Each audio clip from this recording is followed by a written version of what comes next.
And that, it's a dark sort of topic to get into. And we jump full on into it on the record.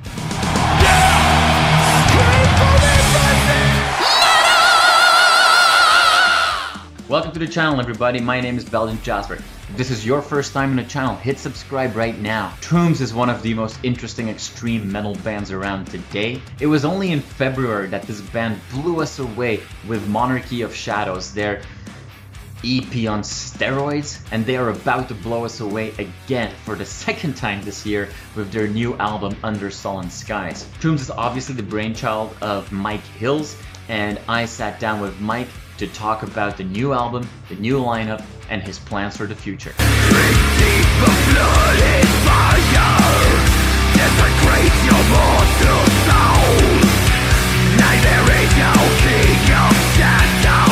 Mike, congratulations on, the first few singles are out for the new album. I know that you're not a guy to sit still, so I assume that you're pretty excited about a new promotion cycle starting for a new album, or do I have that wrong? Well, yeah, I'm always excited to put new material out there. Just unfortunately right now, typically we'd be on the road, getting ready to do a tour or, at least do some shows. And unfortunately, that's not the scenario that we're living with right now. So that's a real drag because, I like the record. I think this is probably our strongest material to date. It's unfortunate that we can't get out there and promote in person like we're used to do. Yeah, because you had a tour plan with Napalm Death, right? Yeah, that was early. We had other stuff planned too. That got canceled. But is that then in some level a silver lining that now you also have more time to work on more stuff, or not really? Well, everything is like kind of in a cycle. So you make a record, you put all this time and effort into that. There's a lot of creative energy, and then the understanding, because I've been doing this for a couple decades at this point.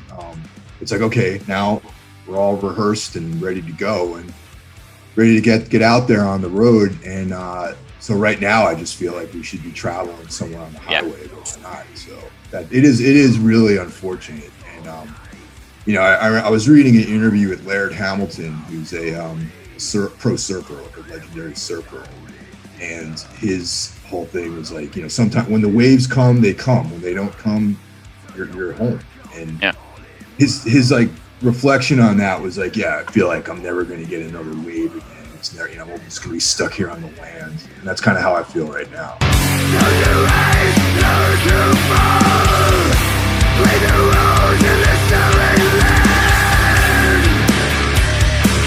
You guys released the EP Monarchy of Shadows in February. That was a phenomenal EP, and I look at this as not really an EP, but more of a full-blown, release in the TOMBS discography. Is that how to look at it? Because I feel like an EP, people think, 3-4 new songs, what have you, but this was an album.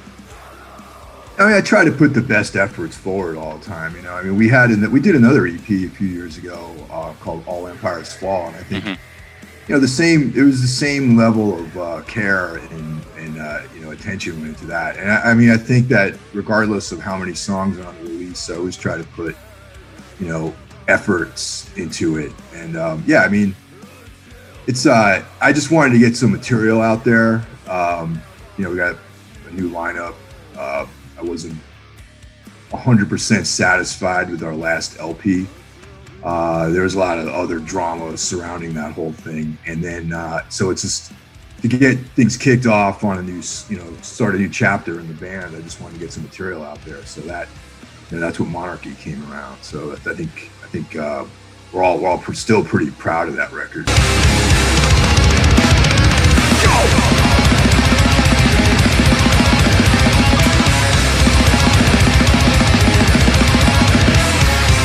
It's well documented that all the other members of TOMBS all played together also in Collapsio, which remains, if I understand correctly, still their own band as well. You've mentioned in previous interviews that this is a band, TOMBS is a band where everybody's contributing. This is not just the mic show.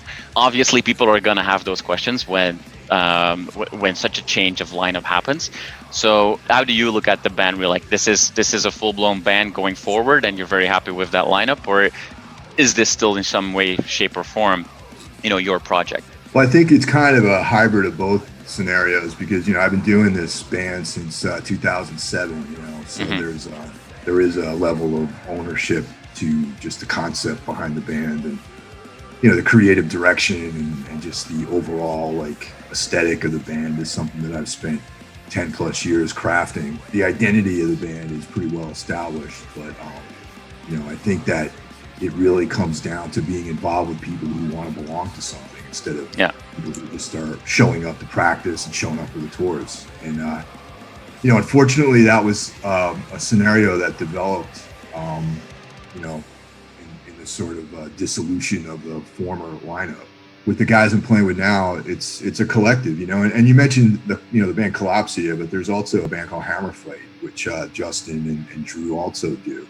And that's the thing about New Jersey. It's like there's so many different bands that have almost the same members. You know what I mean? It's like, there's another band that Justin's doing called Putrescension, and it's like all these guys all play together. You know what I mean? And that's kind of how I guess now Tombs is one of those bands. It reminds me of like the Black Circle in '90s France with like the Les Légions Noires, where there was more bands than people. But then, everybody's connected. That's the case, actually, out here, for sure, yeah. Between the worlds lies an endless black abyss. If we were to list all the ways that Tombs has been described from a music perspective, that would be a very, very long list. A lot of people seem to come to, either post-black or avant-garde black. Black metal, at the end of the day, should really be an artistic expression or a celebration of the individual and not conforming to really any ideas. If that is true, then what does post-black even mean? So I just wanted to check with you, like, how do you look at your music? How would you describe Tombs' music? Well, I'm gonna reference two individuals that I've taken great inspiration from, and one of them was Michael Gira from the Swans and Tanji Warrior from Celtic Frost. It's like, ask those guys like what their bands, what genre they're in, and they won't have an answer for you, really. You know what I mean? I kind of see the Tombs as a band. I mean, I don't have the kind of hubris to say that, we're like the Swans, no. But I'm saying that, maybe like ideologically, I just, like you touched on a very important topic about black metal, where it is about the individual. It's not about like Satan or paganism or, I mean, see, people will debate that obviously, but it's like, in my opinion, that it is a celebration of the individual. That's like often a metaphor. Probably one of the most satanic ideas you can have, really. I mean, if you think about like all the different forms of Satanism and how it, even Anton LaVey's version of Luciferian Satanism, where he's like, it's the individual, Aleister Crowley, like everyone is their own star, that sort of thing. So that's ideologically, that's the page that the band is on, really. And on personally, for me, that's like my page. All of those kind of ideologies and those sort of aesthetics. And so, I mean, I guess that's a long-winded answer, saying that I would really just describe the band as a metal band. Walk with me into the twilight. The way of night calls out your name. Blood, death, morose decay. Definitely have a black metal influence. There's I would even say we lie more heavily in that genre than any other. But there's also like a lot of death rock and like gothic influences. Fields of the Nephilim are a huge influence. Bands like the Swans and other sort of pre-industrial sort of bands. And even like hardcore and punk has played a big influence in the band's sound too. Yeah, well, I mean, that definitely comes out in like the new video for Hunger. There's definitely a lot of those death and roll influences in there, where traditionally, sure, I agree, like historically speaking, Tombs, I would say like, if you like bands like Emperor and Satyricon, you're definitely not gonna hate Tombs. But on the new album, there's definitely a lot of variety. On the Monarchy EP, it was clear that there was a lot of 80s influences, but more from like a new wave perspective. There were definitely hints there of The Cure and Sisters of Mercy and stuff like that. I find that there's a lot of 80s influences in the new album as well, but then much more looking at more traditional heavy metal. In fact, the Baron song, so that was the second single I think that you released. I think in the middle there's a guitar part that seems just like Yngwie Malmsteen's Black Star.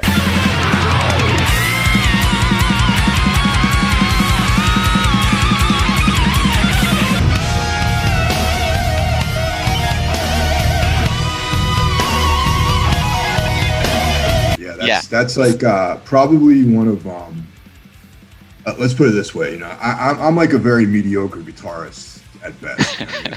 I can't shred solos, so that's why we got a guy like Ray to come in and do that. I've always wanted to do something along those lines, and because some of my earliest memories as a kid of listening to getting into heavy metal and hard rock was listening to Scorpions and, like, you know, Deep Purple, UFO. You know, all those old 70s bands, and I've always wanted to be able to write songs that have, like, at least tip their hat, you know, in that direction. You know, Justin wrote most of Baron, our drummer wrote most of that song, and that ending came around after the solo that Ray plays. That section felt completely like the right place to go with the song, the right direction, and I'm really happy with the way it came out. It just has that, like, Uli Roth, like Michael Schenker, like, kind of feel to it. And I listened to it over and over and over again. I got the mixes back, and I was like, you know, I would just sit on my couch with the lights off, and I'd have, like, that part play over again, that coming out of the solo, and it was just, I'm really proud of that. I think it came out really well, and it was, you know, it was a great honor to work with Ray.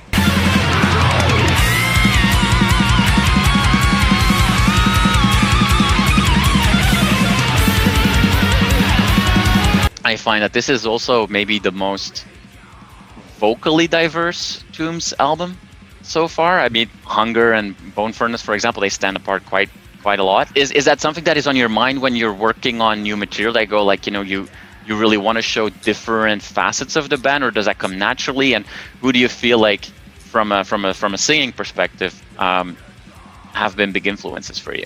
Yeah, I think that with every move we make, I want to try to, like, expand. I don't want to get so dialed into one particular thing that it just, you know, it's the same over and over again. Being a vocalist has been like a lifelong sort of pursuit, really. You know, because back when I first started singing in bands, like I was just, I sort of was forced into it in a way, because, like, there was no vocalist. We had a guy back, you know, and then I ended up being the singer, and, you know, and then ever since then, like everything else that I decided to do, I just jumped full on into it. And, you know, as I got more and more experience singing, I started, you know, sort of having confidence that I can take on some of these other things. And, you know, my whole life, I've been a huge fan of, like, you know, Ian Curtis and Carl McCoy and, you know, Peter Murphy. And these are some of my favorite singers. More and more, that type of vocal is become a part of our sound, you know. And then, you know, there's also other bands like My Dying Bride. I mean, that's like some great diversity in vocals, and, you know, I like all that stuff too. And, you know, even Pete Steele from Typo Negative, like, his style of singing, and, you know, being, you know, East Coast guy, that's, you know, everyone loves Typo and Carnivore out here. So it just fits, I think, really well within the sort of vernacular of the band. Yeah, you're not necessarily the kind of guy to do a falsetto voice. No.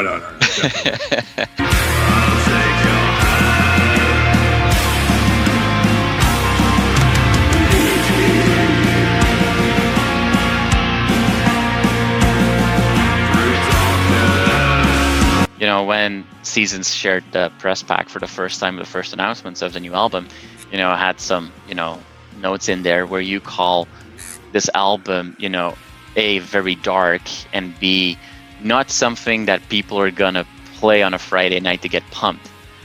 But then at the same time, when, you know, I first hear, you know, songs like Baron and Bone Furnace, they do, you know, pack quite a punch.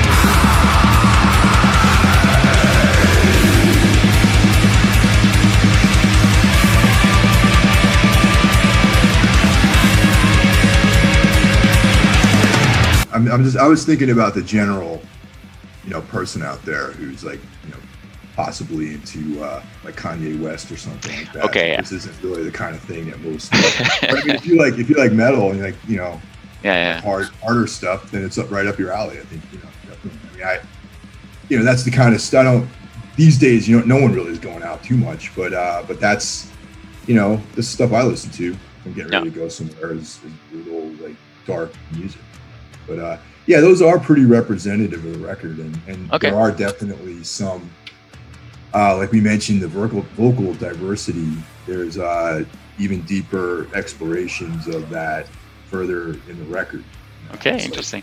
From what I've been able to listen so far, it seems that, you know, one of the themes that seems to emerge is a sort of a looming sense of fatality. This is maybe the best that I can describe it. What are some of the themes or the stories that you're trying to tell with this album?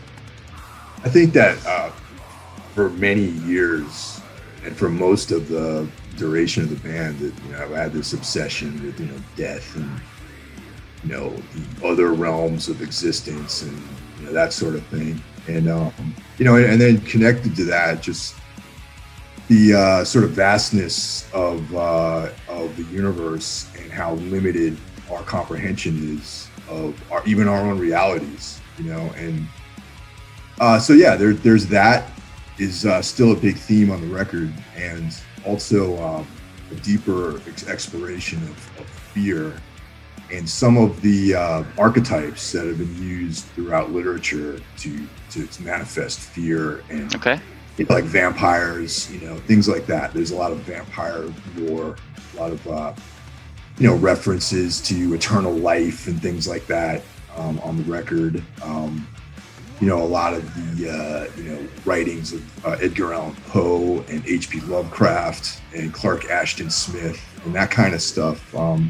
Those writers in particular are very much influences on my own attempts at writing and lyrics and things like that. So, you know, particularly the sort of you know, Lovecraftian idea that there are these older consciousness out there that really doesn't have any regard for the human existence, really. That it's just not even a consideration. Like our whole existence in this plane is something that is not of no consequence, and that's like that's a very interesting thing to ponder and a very interesting thing to meditate on. And some of the material that on the record deals with that, you know, where it's like how much hubris like mankind has, but to some other being out there, we might just be just like this speck of nothing, just not even an afterthought.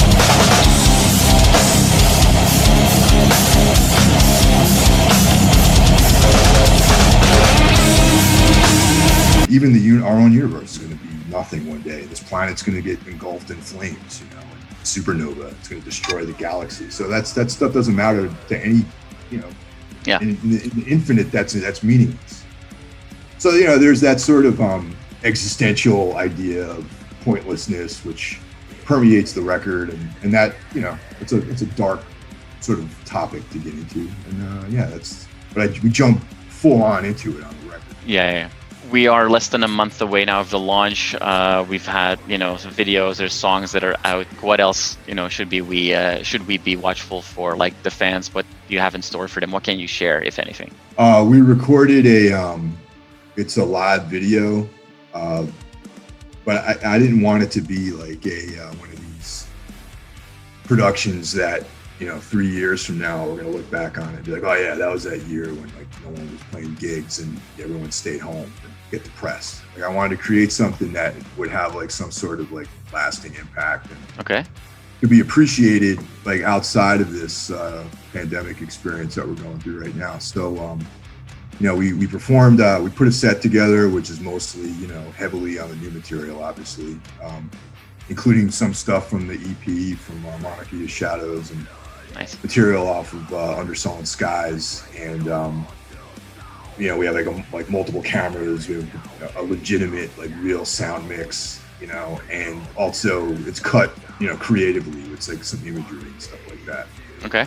I think that's going to be complete by the time the record comes out. You know, and aside from that, you you know, we're going to try to, if people like it, we're going to try to do more things like that until we can get out back on the road. So it sounds like the fans got more than a few things to look forward to, and then not in the least the Under Sullen Skies new album coming out in November. So that's awesome.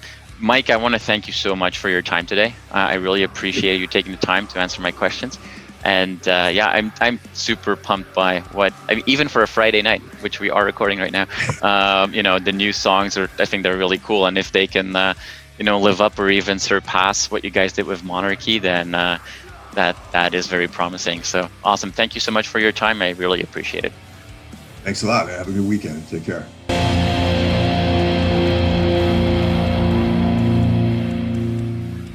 You are awesome for watching this video. Click right here to see more content like it and subscribe to the channel.